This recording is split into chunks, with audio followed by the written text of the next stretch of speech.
कुठले general symptoms राहतात? Short term physical stress symptom, म्हणजे थोडासा स्ट्रेस आहे आपल्यावर, अगदी सुरुवातीची स्टेज आहे आणि त्यावेळेस आपल्याला लक्षात येतं की हे काही सिम्पटम्स आहेत ज्याच्यावरून आपल्याला असं लक्षात येऊ शकतं की आपल्यावर हळूहळू ताण यायला लागलेला आहे. त्यावेळेसच पटकन आपल्याला ती गोष्ट ओळखता येऊ शकते. त्यावेळेसच पटकन या कोर्समध्ये जे टेक्निक्स सांगितले जाणार आहेत ते टेक्निक्स आपण यूज करू शकतो आणि आलेला ताण वेळीच आपल्याला थांबवता येऊ शकतो. म्हणजे स्टेज 2 किंवा स्टेज 3 पर्यंत आपल्याला पोहोचण्याची गरजच भासत नाही.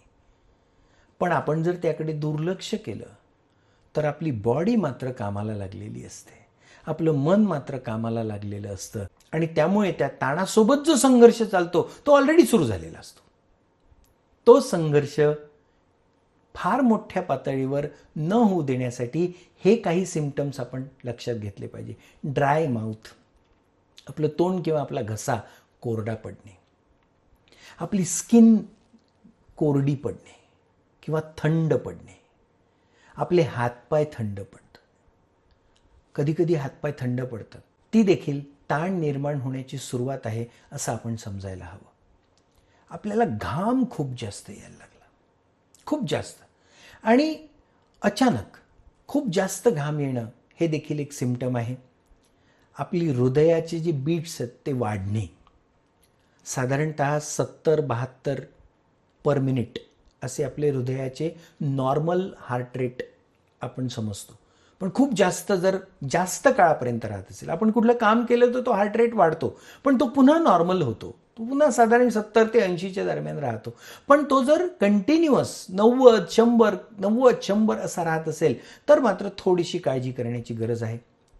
टेन्स मसल्स, आपले स्नायू असे आखडल्यासारखे होणे, हा देखील एक सिम्पटम आहे.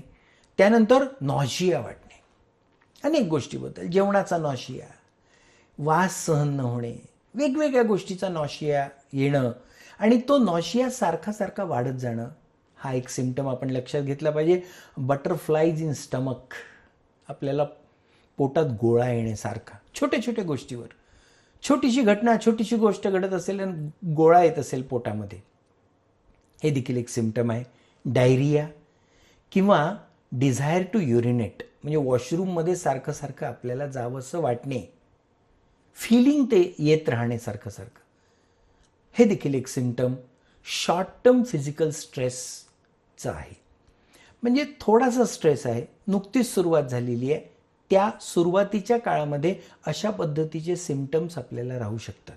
त्यामुळे आपण काळजीपूर्वक हे बघितलं पाहिजे. ड्राय माउथ, घसा कोरडा पडणे, कूल स्किन, थंड पडणे त्वचा, कोल्ड हँड अँड फीट, आपले हातपाय थंड पडणे, इन्क्रीज स्वेटिंग, घाम खूप येणे, रॅपिड ब्रीदिंग, फार वेगाने श्वास घेणे, फास्टर हार्ट रेट, आपला हृदयाचे ठोके वाढणे खूप जास्त, टेन्स मसल, स्नायू आखडून जाणे, फिलिंग ऑफ नॉसिया, आपल्याला नॉजिया वाटणे, आपली अनिच्छा निर्माण होणे अनेक गोष्टीबद्दल, बटरफ्लायज इन स्टमक, पोटात गोळा उठणे, डायरिया किंवा डिझायर टू युरिनेट, वॉशरूमला जावं वाटणे, अशा पद्धतीचे सिम्पटम्स जर असतील तर लगेच आपण अलार्म आपल्या मनामध्ये वाजायला हवा की कुठेतरी ताणाची सुरुवात झालेली आहे. समजा सुरुवातीच्या काळामध्ये हे सिम्पटम्स आपल्या लक्षातच आले नाही आणि ते लक्षात न आल्यामुळे तो लॉंग टर्म झाला फिजिकल स्ट्रेस जो आहे, तो जो स्ट्रेस आहे तो लॉंग टर्म खूप जास्त काळापर्यंत राहिला, तर मग काही वेगळे सिम्पटम्स येतात.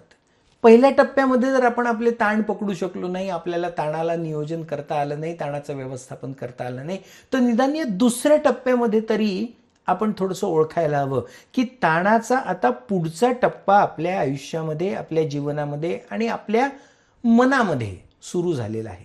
त्यामधलं पहिलं इन्सोमनिया, म्हणजे सारखी झोप येणे, सारखी झोप येणे, आपल्याला थोड्या वेळानं आपल्याला झोप येणे, इन्सोमनिया. चेंज इन ॲपिटाईट, खाण्यामध्ये बदल, म्हणजे आपण बऱ्यापैकी जेवण करत होतो तर एकदम जेवण कमी होऊन जाणे किंवा एकदम कमी खात होतो तर आपली खूप भूक वाढणे, आपल्याला खूप भूक लागणे अननेसेसरी, अशी जर चेंज ऑफ ॲपिटाईट झालं तो एक सिम्पटम आहे. सेक्शुअल डिसऑर्डर, सेक्शुअल लाईफ जे माणसाचं असतं त्याच्यामध्ये जर डिसऑर्डर निर्माण झाली तो देखील एक भाग यामध्ये आहे. एक्स अँड पेन्स, सारखं बॉडीमध्ये दुखणं, हात, पाय, मान, वेगवेगळे सांधे सारखे दुखत राहणे, सारख्या वेदना होणे, हा देखील एक भाग असतो. फ्रिक्वेंट कोल्ड्स, सारखे सर्दी होणे, अगदी फ्रिक्वेंटली थोड्या दिवसांनी पुन्हा पुन्हा पुन्हा पुन्हा सर्दी होणे. Feeling intensed and long term tiredness, खूप जास्त थकवा आणि खूप काळपर्यंत टिकणारा. म्हणजे 8-10 दिवस काम झाल्यानंतर एखाद दिवशी थकवा येणं हे स्वाभाविक आहे, आपण समजू शकतो. त्या व्यक्तीनं आराम केला तरी हरकत नाही आणि ते आवश्यक असतं. पण कंटिन्युअस 4-5 दिवस थकवाच राहतोय, आजारी पडलेला नाही आहे व्यक्ती, पण थकवा आलेला आहे, सारखी झोप येते आहे, असं जर काही सिम्पटम असेल तर तो लॉंग टर्म फिजिकल स्ट्रेस आहे असं समजायला लागेल. आणि प्रोन टू इलनेस, कुठल्याही आजाराला प्रोन असणे, पटकन आजार होणे. म्हणजे साधी इन्फ्लुएन्झा किंवा फ्लूची साथ आल्यानंतर पहिल्यांदा हाच आजारी पडणार. याचं कारण असं आहे की त्याच्या शरीराची रचना जी आहे ती त्या ताणाला ॲडॅप्ट करायला लागली आहे आणि त्यामुळे त्याची एनर्जी जी या असल्या बाहेरून येणाऱ्या व्हायरसला सामना करण्यासाठी वापरली जायला पाहिजे ती वापरली जात नाही आणि त्यामुळे त्याला हे सहन करावं लागतं. तो प्रोन होतो इलनेसशी, आजारीपणाशी प्रोन होतो. हे सिम्पटम्स जे आहेत हे long term physical stress symptom आहेत. त्यामुळे पहिले जे आपण सिम्पटम्स पाहिले ते शॉर्ट टर्म होते. त्या स्टेजला जर आपल्याला लक्षात आलं तर आपण पटकन आपल्या ताणावर काम करू शकतो, आपलं ताण व्यवस्थापन करण्याच्या दृष्टीने पाऊल टाकू शकतो आणि आपल्या जीवनाला पुन्हा विचार तोच आहे, आनंदी आणि सुखी बनवू शकतो. पण आपलं जर दुर्लक्ष झालं, आणि जे अनेक वेळा होतं सध्याच्या काळामध्ये, ही जी व्यस्तता आहे ना आयुष्यामध्ये इतक्या मोठ्या प्रमाणात, एका पाठोपाठ एक कामं आपण करायला लागलेलो, एक संपलं की दुसरं काम तयार असतं. रेस लागलेली आहे जीवनाची आणि या रेसमध्ये आपल्याला आपल्या बॉडीवर उमटणाऱ्या सिम्पटम्सबद्दलही विचार करायला वेळ नाही अशी स्थिती आहे. आणि त्यामुळे मग हे असे लॉंग टर्म फिजिकल स्ट्रेसचे सिम्पटम्स यायला लागतात, आपल्याला कळतच नाही. आपण व्हिटॅमिनच्या गोळ्या घेतो, आपण दवाखान्यामध्ये जातो, आपण अजून काही गोळ्या घेतो, वेगवेगळे सप्लिमेंट्स घेतो, मग आपल्याला यूट्यूब किंवा वेगवेगळ्या सोशल मीडिया साईट्सवर दिसणाऱ्या वेगवेगळ्या जाहिरातीच्या माध्यमातून आपण अजून काही काही घ्यायला लागतो, मग प्रोटीनचा मारा करतो, वाटेल ते करतो. पण एक छोटीशी गोष्ट आपण करत नाही की आपल्या मनावर येणारे ताण आणि त्या ताणाचं उमटलेला छोटासा सिम्पटम तो ओळखून त्या ताणाचं व्यवस्थापन करण्यासाठी आपण प्रयत्न करत नाही. असं बऱ्याच जणांच्या बाबतीत होतं आणि म्हणून आपल्याला फार काळजी घेण्याची आवश्यकता आहे. बिहेवियरल स्ट्रेस सिम्पटम देखील असतात, म्हणजे प्रत्येक वेळी बॉडीवरच ते उमटतात असं नाही, तर आपल्या ॲक्टिव्हिटीज देखील बरेच वेळा आपल्याला स्ट्रेस आपल्या मनावर आहे हे सांगत असतात. आता हे जे काही आपण अभ्यासतो आहे हे फक्त आपल्यासाठी नाही तर आपल्या सहवासात असणाऱ्या व्यक्तीचा देखील अभ्यास आपल्याला करता येऊ शकतो आणि मग त्याला मदत करता येऊ शकते. कारण प्रत्येक वेळी आपल्याच बाबतीत हे वापरलं जाईल असं काही नाही, पण आपल्या जवळचे जे कोणी नातेवाईक आहेत, आपले मित्र आहेत, आपलं ज्यांच्यावर प्रेम आहे, त्या लोकांचं देखील ऑब्झर्वेशन आपण करू शकतो आणि त्यांना देखील आपण मदत करू शकतो. यामध्ये यॉनिंग, जांभया देणे, सारख्या जांभया देणे, म्हणजे खूप झोप आल्यानंतर रात्री जांभई देत असेल एखादा व्यक्ती तर ठीक आहे, पण दिवसभर जांभया देत राहणे, टॉकिंग टू फास्ट, खूप घाईघाईने बोलणे, वेगात बोलणे, इतकं वेगात की समोरच्याला बोलणं समजणारच नाही, इतकं वेगात, talking too fast, talking too loud, मोठ्यानं बोलणे. म्हणजे अगदी एक व्यक्ती जो 2 फुटावर बसलेला आहे त्याच्याशी ज्या हळू आवाजात बोलायला हवं ते सोडून मोठ्याने बोलायचं, आवाज प्रत्येक वेळी मोठा. हा देखील एक बिहेवियरल स्ट्रेस सिम्पटम आहे. फिडलिंग म्हणजे आपण एखाद्या गोष्टीशी खेळत राहणे, म्हणजे हातात किल्ली असते, त्या किल्लीशीच आपण खेळत राहतो, सारखं खेळत राहतो आणि अनअवेअरली, म्हणजे लक्ष नसतं तरी देखील त्या किल्लीशी खेळत राहायचं, अशा पद्धतीनं फिडलिंग असतं. ट्विचिंग असतं, ट्विचिंग म्हणजे एकदम हाताला मुंग्या येणे किंवा एकदम झटका येणे, आपल्याला दातखिळी बसणे, अशा पद्धतीचा प्रकार होतो. नेल बायटिंग, नखं खाणे, काही लोक नखं खातात, हा देखील एक बिहेवियरल स्ट्रेस सिम्पटम आहे. ग्राइंडिंग टीथ, दातावर दात घासणे, सहजच हे होतं आणि हा देखील स्ट्रेस सिम्पटम आहे. ड्रमिंग फिंगर्स, असे बोटं असे असे वाजवणे, तबला वाजवल्यासारखं, कारण नसताना हे देखील केलं जातं.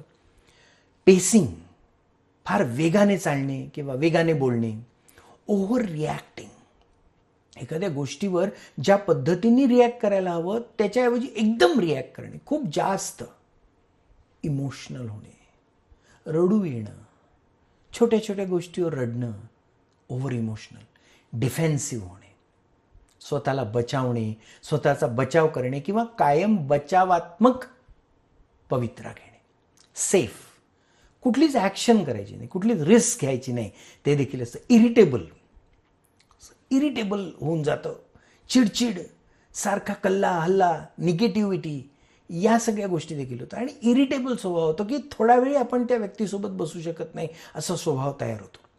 इररॅशनल, 100% इररॅशनल, म्हणजे जे काही करायचं आहे ते रॅशनल नाही. एक जगण्याची रॅशनल पद्धत असते, एक तर्कशुद्ध पद्धत असते जगण्याची, की हे असं झाल्यानंतर असं, हे असं झाल्यानंतर असं, पण ते न करता काहीतरी उलटं करायचं, काहीतरी चुकीचं करायचं, काहीतरी रॅशनल करायचं.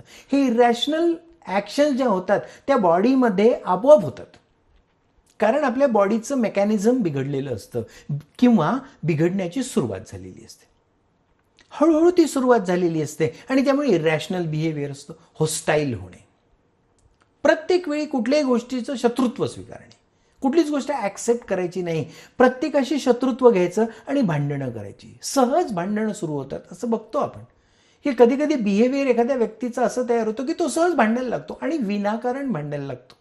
अतिशय क्रिटिकल असणे, चिकित्सक, छोट्या छोट्या गोष्टींमध्ये दोष काढणे, छोट्या छोट्या गोष्टींबद्दल क्रिटिकल राहणे. क्रिटिकल असण्याचा जो भाग आहे ना, हा स्वभावाचा भाग बनतो आणि याला देखील एक महत्त्वाचा बिहेवियरल स्ट्रेस सिम्पटम म्हणता येईल. या लिस्टमधला शेवटचा सिम्पटम जो अनेक वेळा आपल्याला दिसतो आणि विशेषतः मुलांमध्ये दिसतो, तो म्हणजे ॲग्रेसिव्ह असणे, एकदम चिडून जाणे, ॲग्रेसिव्हली अंगावर येणे. अनेक वेळा व्यवस्थेमध्ये काम करताना असं लक्षात येतं की छोटीशी गोष्ट असते. मी एक छान उदाहरण आपल्याला देतो की माझ्या महाविद्यालयामध्ये मी काम करत असताना काही नियम लावलेले असतात. समजा TC घ्यायची असेल एखाद्या विद्यार्थिनीला, तिची TC घेण्यासाठी एक प्रक्रिया आहे. ती प्रक्रिया पूर्ण करण्यासाठी म्हणून माझ्या हाताखालचे कर्मचारी जे आहेत ते त्या व्यक्तीला ती सगळी प्रक्रिया समजावून सांगतात.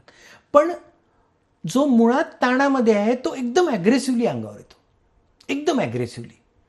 आणि म्हणून मी माझ्या कर्मचाऱ्यांना सांगितलं आहे की असा कोणी ॲग्रेसिव्हली अंगावर जर येत असेल तर त्याला माझ्याकडे घेऊन ये. कारण सायकोलॉजीचा अभ्यास जो आपण या कोर्सच्या माध्यमातून करतोय तो फक्त सिम्पटम समजून घेणं नाही आहे, आपलं बिहेवियर सुधारण्यासाठी देखील आहे. अशा व्यक्तीशी फार शांतपणे डील करावं लागतं, जे मला बरेच वेळा करता येतं. आणि त्याचा परिणाम असा होतो की ॲग्रेसिव्हली अंगावर आलेला माणूस शांत होऊन माझ्याकडून परत जातो. पण हे का होऊ शकतं? कारण त्याचं जे ॲग्रेशन आहे, त्याचं जे ॲग्रेसिव्ह असणं आहे ते कुठल्या तरी ताणामुळे आहे, हे समजून घेण्याची मनस्थिती आपली असायला हवी. कारण नाही तर काय होतं, नाही तर भांडण ठरलेलं आहे ना, समोरचा ॲग्रेसिव्ह झाल्यानंतर आपणही ॲग्रेसिव्ह होतो आणि मग त्या ॲग्रेशनमध्ये शेवटी अंतिमतः परिणाम मोठ्या भांडणामध्ये परावर्तित होण्यावरच होतो. आणि म्हणून ॲग्रेसिव्ह असणं, व्यक्तिमत्व ॲग्रेसिव्ह असणं हे देखील बिहेवियरल स्ट्रेस सिम्पटम आहे. हे सगळे बिहेवियरचे सिम्पटम्स जर आपल्याला कोणामध्ये दिसत असतील किंवा आपल्यामध्ये निर्माण झालेले दिसत असतील तर आपण निश्चित समजायला हवं की आपल्या मनावर ताण येतो आहे. हे सगळे स्ट्रेस बिहेवियरल सिम्पटम्स आहेत. या सिम्पटम्सचा अभ्यास केल्यानंतर हे जर कधी आपल्यामध्ये किंवा आपल्या आसपासच्या कोणामध्ये दिसले तरी आपण निश्चित समजून घ्यायला हवं की आपल्या मनावर किंवा त्या व्यक्तीच्या मनावर स्ट्रेस वाढू लागलेला आहे. आणि मग त्याला डील कसं करायचं, इथून आता आपली स्ट्रेस मॅनेजमेंटची खरी प्रक्रिया सुरू होते. त्यामुळे या भागामध्ये आपण हे समजून घेतलं की स्ट्रेस मॅनेजमेंटच्या बॉडीली मेकॅनिझमच्या स्टेजेस कुठल्या आहेत, आपल्या बॉडीने तयार केलेलं डिफेन्स मेकॅनिझम कसं काम करतं आणि त्याच्यामुळे आपली एनर्जी खर्चीला लागून आपली जी जगण्याची ॲक्टिव्ह एनर्जी आहे ती आपण कशी गमावून बसतो, हे समजून घेण्यासाठी आपण या स्टेजेसमध्ये येणारे सिम्पटम्स पण पाहिले वेगवेगळ्या स्टेजमध्ये शॉर्ट टर्म स्टेजचे सिम्पटम आपण पाहिले, लॉंग टर्म स्टेजचे सिम्पटम आपण पाहिले जे बॉडीवर दिसायला लागतात, आणि फायनली आपण बिहेवियर, एखाद्या माणसाच्या वागणुकीमध्ये काय बदल झाले म्हणजे ताण आलेला आहे असं समजावं, हे आपण शिकलो आहे. याच्या पुढचा टप्पा जो पुढच्या भागामध्ये सुरू होतो तो म्हणजे आता आपण या वाढणाऱ्या किंवा सुरू होणाऱ्या स्ट्रेसचं नियोजन कसं करायचं इथपासून आपण शिकायला सुरुवात करणार आहोत. पहिल्या 5 स्टेजेस स्ट्रेसलेस लाईफ जगण्याच्या, स्ट्रेस विना, ताणाविना जगण्याच्या 5 महत्त्वाच्या स्टेजेस आपण पुढच्या भागामध्ये पाहणार आहोत. आताच्या भागापुरतं आपण इथे थांबूयात. धन्यवाद.